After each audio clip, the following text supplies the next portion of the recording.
Anansi and the Python, a Caribbean folktale.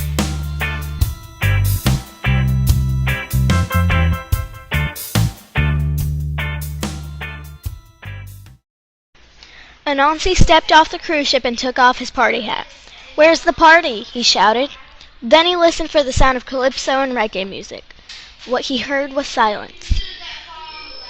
He sniffed the air expecting to smell aromas of tropical foods in the air, but no foods were cooking. "Where's the party?" shouted Anansi. "Where are the bright colors? Where are the happy people? I brought my party hat and want to eat, sing, and dance."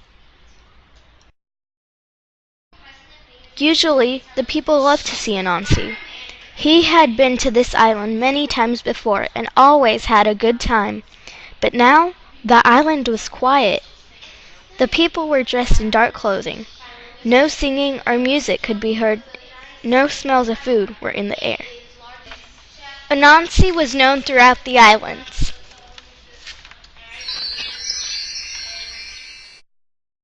He was sometimes called Anansi the Spider when he appeared as a spider.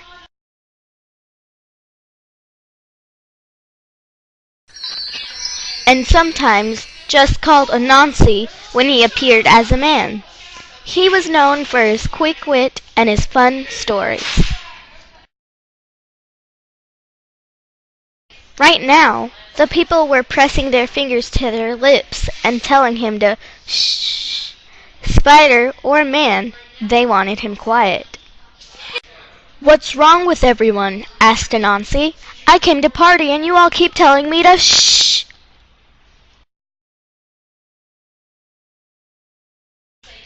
"It's the snake," one islander finally whispered. "In the middle of the jungle lives a giant snake, a python. It is larger than any snake we have ever seen. It ate our cows, pigs, and most of the jungle animals. The python also eats any people who go close to his home. If we cook our foods, play our music, or play calypso or reggae music, or wear bright colors, the snake finds us. There will be no parties on the island until the snake is gone." "Where is the snake?" shouted Anansi. "I will kill the snake." "Oh no," whispered another.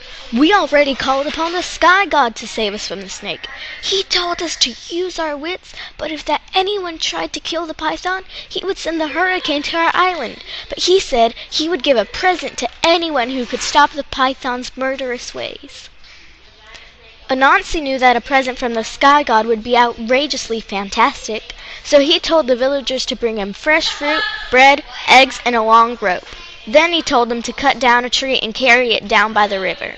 Anansi stood outside the python's hole and shouted loudly, "You are wrong about the snake. He is nice. He won't hurt me, especially when he sees the presents I have brought him." Then Anansi moved to the other side of the hole and pretended to be a villager. "But the snake is evil. He eats our cows and people and scares us to death." Anansi quickly walked to the other side of the hole again and said, "I won't let you talk about the snake that way. Take that!"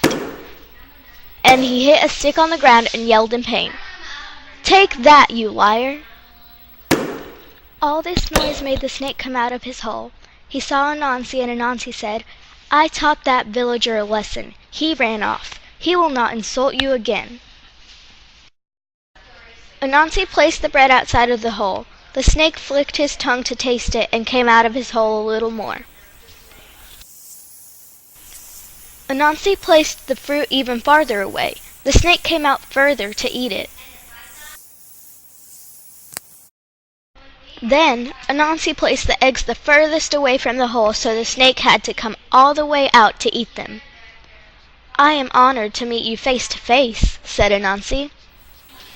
"Most creatures do not live long after they are so honored," hissed the snake. "But you seem different from the others and more intelligent." "Oh yes," said Anansi. "The people of this island are not very bright.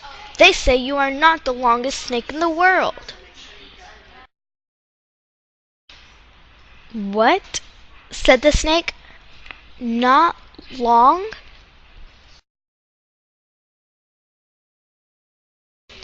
"Can you see this log?" asked Anansi. "If you lie down beside it, I can measure you and prove that you are indeed the longest snake in the world." Well, the snake didn't like people saying he was smaller than someone else, so he slithered over next to the log and let Anansi begin tying the snake's tail to the log. "Say," said the python, "your knots are really tight." "I can loosen them if you wish," said Anansi, "if you don't want to stretch to your longest and prove you're truly the longest snake in the world." "Oh no," said the python, "make them tighter yet." Anansi finished tying the snake to the log and asked, "Can you move and stretch any further?"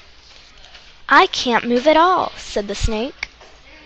"That's what I've been waiting for," shouted Anansi. "It's party time!" He put on his party hat and began to dance around. "You may be the largest snake in the world, but your brain is small. I have tied you up and you can't eat anything else on the island." Then, since he knew that the sky god didn't want the python killed, he pushed the log that held the snake right into the Caribbean Sea, where he floated to South America. For his good deed, the sky god gave Anansi a present. He gave him a small box with enough wisdom and cleverness to last a lifetime. This cleverness made Anansi famous throughout the world. The people put on their brightly colored clothing and cooked their finest meals.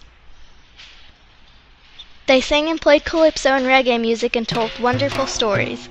If you go to the Caribbean today, you may still hear some of the wonderful stories of Anansi and the python. And the python? He still lives in the rainforests of South America, and some people today are still trying to find him so they can say that they have measured the longest snake in the world. The end. Chloe, Scenic Design. Morgan, Puppet Master and Sound Effects. Shirley, Voiceover and Sound Effects. Haley, Technology. Kaylee, Director.